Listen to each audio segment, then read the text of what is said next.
बेंगलुरु में हो रहे एरो इंडिया शो के दौरान एलसीए तेजस को लेकर अब तक का सबसे बड़ा फैसला हुआ है। 83 एलसीए का आधिकारिक करार यहां पर हुआ है एचएएल के साथ। हमारे साथ air chief marshal RKS Bhadauria हैं, वायुसेना प्रमुख। आपसे जानना चाहूंगा कितना बड़ा इसको आप कदम मानते हैं, खासतौर से मेक इन इंडिया के नजरिए से। मेक इन इंडिया के नज़रिए से तो ये बहुत ही बड़ा कदम है।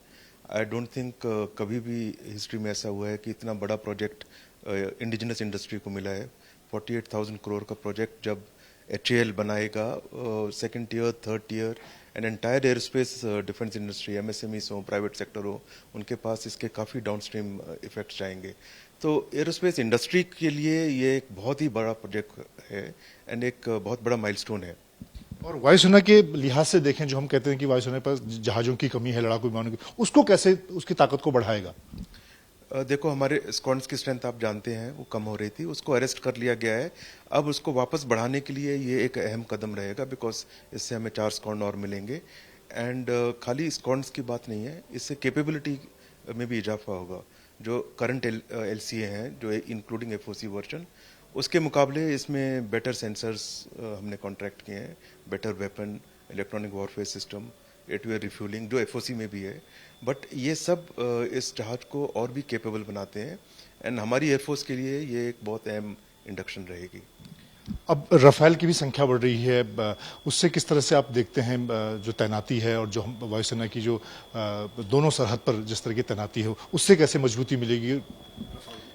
राफेल से तो हमारी बहुत क्रिटिकल कॉम्बैट कैपेबिलिटी एनहांसमेंट हुआ है एंड उसकी तैनाती से तो हमारी जो ओवरऑल कॉम्बैट कैपेबिलिटी है, जो हमारी वायुसेना की क्षमता है कोई भी ऑपरेशन के लिए, उसमें बहुत ही बड़ा अहम इजाफा हुआ है। तो उस हिसाब से राफेल की इंडक्शन तो बहुत ज़रूरी कदम है इंडियन एयरफोर्स के लिए एंड आने वाले समय में ये एक सबसे बड़ा कदम रहेगा, जिसके कारण हमारी क्षमता में एक बहुत क्रिटिकल जंप आया है। अगर हम इस पे एलसी पे स्वदेशी हथियारों की बात करें, अस्त्रा मिसाइल, उस लिहाज से कितना जरूरी है इसमें जो हथियार हैं और जो मेक इन इंडिया का इसमें पार्ट है? जहाँ तक अस्त्रा मिसाइल का सवाल है, हम अस्त्रा मिसाइल को ऑलरेडी इंडक्ट कर चुके हैं। हमारे जो एग्जिस्टिंग फ्लीट्स हैं उनको मॉडिफाई कर रहे हैं एंड जो एलसीए में मार्क 1A में आएगा उसमें भी हम अस्त्रा मिसाइल के साथ में लेंगे एंड तब तक अस्त्रा मिसाइल के कुछ और मॉडिफाइड वर्जन्स भी आने की संभावना है। तो ये एक इंडिजिनस प्रोजेक्ट है, ये सबसे बड़ा फायदा होता है इंडिजिनस प्रोजेक्ट्स का कि हम पैरेलल में कंटिन्यूसली उसको मॉडिफाई करते हैं।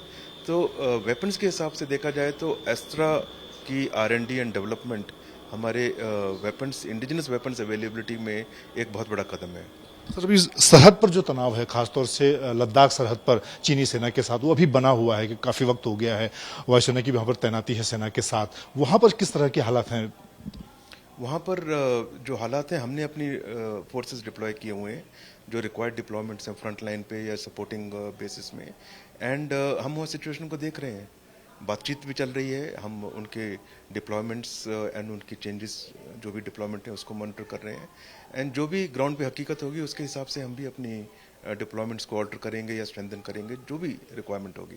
चीन के जो, अगर हम एयरक्राफ्ट की बात करें, JF-20 और बाकी जो एयरक्राफ्ट वहां पर तैनात हैं, उनके मुकाबले हमारी जो तैनाती, हमारे जो राफेल और अब एलसी की हम बात करें, उससे कितनी हमें मजबूती मिलेगी?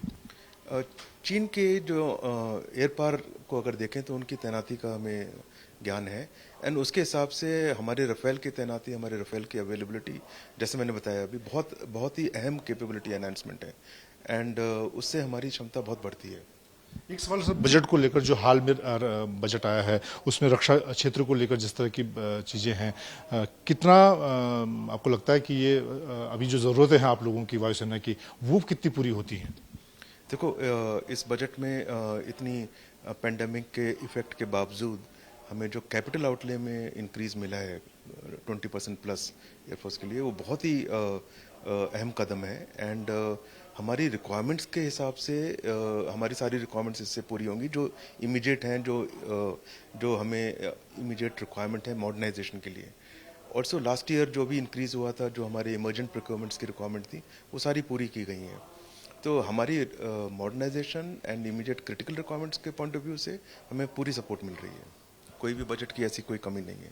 एक आखिरी सवाल सर, एलसीए, सुखोई और रफेल, ये तीन जो एक तरह से हमारे पास लड़ाकू विमान है, ये कितना हमारे आसपास की जो चुनौतियां हैं उसके लेकर कितनी आपको लगते हैं कि ये दुश्मन पर भारी पड़ेंगे?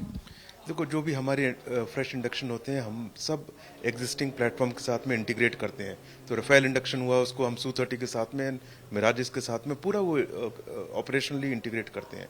अब एलसीए भी उसी में सब इंटीग्रेट हो रहा है। मार्क 1 जब आएगा वो इंटीग्रेट होगा। तो ओवरऑल कैपेबिलिटी जब हम देखें तो सिर्फ रफेल की कैपेबिलिटी से इंडक्शन हमारी स्ट्रेंथ नहीं बढ़ती है।